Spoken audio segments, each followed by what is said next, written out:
Che, tu é brasileiro mesmo? E então, traiu ou não traiu? Como assim não sabe do que eu tô falando? Tu é mesmo brasileiro?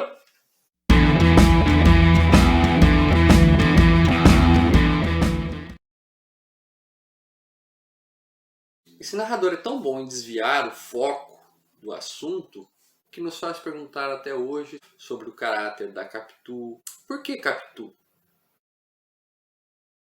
Se a história é de um aristocrata idiota, por que Capitu?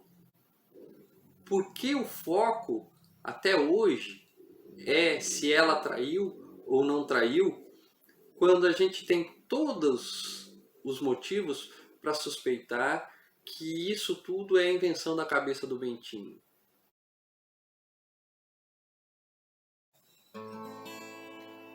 Cabocla, teu olhar tá me dizendo que você tá me querendo, que você gosta de mim. O narrador nos lembra de um momento em que ele pede para ver os olhos de Capitu e ele diz assim: tinha me lembrado a definição que José Dias, o agregado, dera deles: olhos de cigana oblíqua e dissimulada. Eu não sabia o que era oblíqua, mas dissimulada sabia, e queria ver se podiam chamar assim. Capitu deixou-se fitar e examinar. Só me perguntava o que era, se nunca os vira. Eu nada achei extraordinário. A cor e a doçura eram minhas conhecidas. A demora da contemplação, creio que lhe deu outra ideia do meu intento. Imaginou que era um pretexto para mirá-los mais de perto, com os meus olhos longos, constantes, enfiados neles, e a isto atribuo que entrassem a ficar crescidos e sombrios, com tal expressão que... Retórica dos namorados, dá-me uma comparação exata e poética para dizer o que foram aqueles olhos de Capitu. Não me acode imagem capaz de dizer, sem quebra da dignidade do estilo, o que eles foram e me fizeram. Olhos de ressaca? Vá, de ressaca. É o que me dá a ideia daquela feição nova. Traziam não sei que fluido misterioso e enérgico, uma força que arrastava para dentro, como a vaga que se retira da praia nos dias de ressaca. Só por curiosidade, oblíquo quer dizer que é inclinado, não estando nem na vertical nem na horizontal. Portanto, é um olhar meio assim, que eu não vou saber reproduzir aqui agora, mas enfim, meio de lado, misterioso, nem horizontal nem vertical, né? Sem revelar muita coisa, portanto.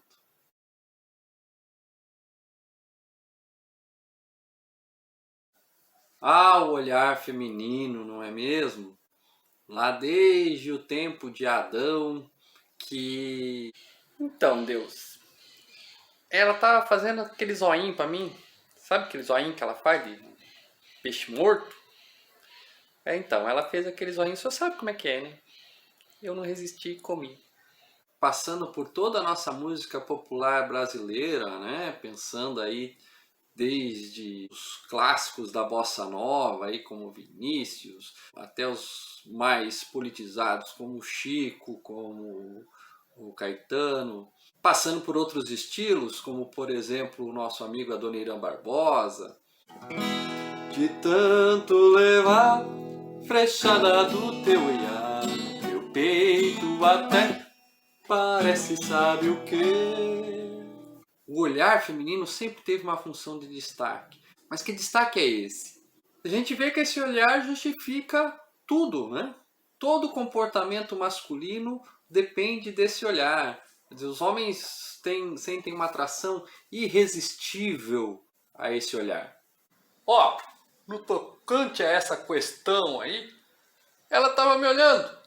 Tu queria que eu fizesse o quê? Eu não sou de ferro, tá ok? Vamos nos lembrar aqui que o narrador é também o protagonista. E sendo os dois, ele tem algumas vantagens, como por exemplo, contar a história do jeito como ele bem entende.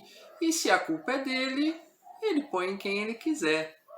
O fato é que colocar a culpa na mulher é uma prática muito comum na sociedade da época do Machado de Assis, na sociedade da época dos textos bíblicos, na sociedade patriarcal de todos os tempos, inclusive do nosso. Falando no narrador, os narradores em primeira pessoa do Machado de Assis são campeões em quebrar a quarta parede, ou seja, falar com o leitor. Um dos momentos que isso acontece é quando a Capitu vê o Escobar pela primeira vez, ainda quando os dois estão no seminário, o Escobar e o Bentinho. O narrador se dirige ao leitor, falando de uma peça de teatro, e depois, em seguida, acontece a primeira cena de ciúme do Bentinho. Acontece que essa cena de teatro faz referência a Otelo, do Shakespeare. Fazendo um resgate aqui para quem não conhece a história, Otelo era um general mouro, mas a serviço dos romanos, que se casou com a Desdémona e tinha entre os seus subordinados um tal de Iago, que vai ser o grande vilão da história. E esse Iago sonha com uma promoção, só que ele é preterido. Quem é promovido é um outro personagem chamado Cássio. E o Iago vai aprontar todas para ferrar com a vida não só desse Cássio, como da vida do próprio Otelo. Como é que ele vai destruir a vida do Otelo? Pelo ciúme, provocando uma situação em que o Otelo acaba desconfiando do seu promovido Cássio com sua amada Desdémona. Na peça, não acontece nada entre Desdémona e Cássio. O que acontece é que um general muito apaixonado pela sua esposa age pelo ciúme que é causado por uma mentira. E agora vamos pensar no nome do Bentinho. O nome dele é Bento Santiago, sendo que acabei de dizer que o Iago é o vilão da peça do Otelo. Então Bento, que quer dizer benzito, né? O homem santo, o homem ungido, o cidadão de bem, Santo Iago, Santiago, o santo do pau oco, o santo que não tem nada de santo, porque ele é o vilão da história, da sua própria história. Quando Dom Casmurro começa a suspeitar da traição, suspeitar não, ele diz que tem certeza, porque inclusive ele vê a face do amigo Escobar no seu filho. E aí ele passa a ter certeza que ele foi traído. E aí ele pensa em se matar. O que acontece no dia que ele pensa em se matar? De noite fui ao teatro. Representava-se justamente Otelo, que eu não vira nem lera nunca. Sabia apenas o assunto e estimei a coincidência. O último ato mostrou-me que não eu, mas Capitu devia morrer. Ouvi as súplicas de Desdémona, as suas palavras amorosas e puras, e a fúria do mouro, e a mote que este lhe deu entre aplausos frenéticos do público. Esse homem pensa em se matar, não tem coragem, vai a uma peça de teatro, que é justamente a peça do Otelo, e entende que quem deve morrer é a Desdémona, ou seja, a Capitu. Ele assistiu a mesma peça que o Shakespeare pensou? Se a Desdémona não tinha culpa de nada, tampouco a Capitu. Lembram que eu falei que o filho dele parecia com o amigo Escobar? A palavra parecer aqui é importante. Voltando à elite do atraso, né? O importante não é ser, é parecer bom. E é esta questão com o Bentinho, né? Ele precisa manter as aparências. Se a Capitu traiu ou não traiu, para ele não era importante. O importante era que o filho dele, se parecendo com Escobar, daria a impressão de que ela traiu. Por fim, sem ter coragem de matar, o que ele faz com a Capitu? Eu li num site desses aí de busca que a Capitu viaja para a Europa. Não, ela não viaja para a Europa, ela é deportada para a Europa. Porque o Bentinho manda ela ir para a Europa. E lá ela fica até a sua morte, ela não volta mais para o Brasil. Então ela é exilada para que a sociedade não veja a vergonha do Bentinho. Mais uma vez nós estamos diante de um comportamento muito parecido com o da nossa elite contemporânea do atraso. Vocês se lembram quando eu falei da classe média? Pois é, essa classe média invejosa que copia tudo da elite, inclusive a sua moral duvidosa, quem vai justamente se encarregar de difundir como marca da cultura brasileira essa falsa questão se Capitu traiu ou não traiu.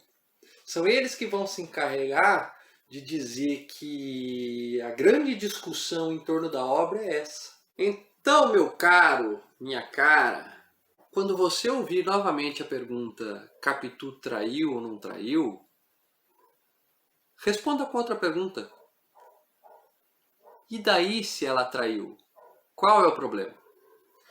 Isso vai convidar seu interlocutor para um debate. O machismo e a misoginia são parte do problema.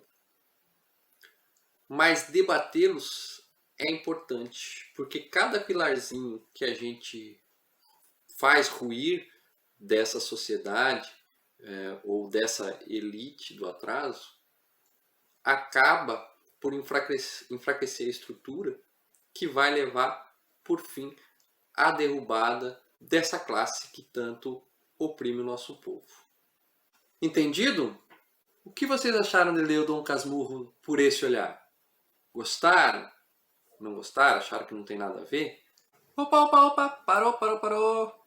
Antes de terminar, não quero ser fofoqueiro, mas está em pré-produção um livro de ficção escrito por este que vos fala, deve ser publicado aí nos próximos 2, 3 meses, que fala sobre um tal de Betinho que está dividido entre o seminário e um grande amor, que tem uma pegada aí também com o Brás Cubas. Não vou contar para vocês toda a história, senão vocês não vão querer o livro, não é mesmo? Aguardem novidades. E aí, o que tu achou? Comenta aqui. Se você já me seguia lá no outro canal, eu te convido a me seguir aqui também. Se você não me seguia lá, perdeu tempo. Está na hora de me seguir aqui. Segue, dá um like. Vamos mostrar para outras pessoas que a literatura tem algo a falar para a nossa realidade. Combinado?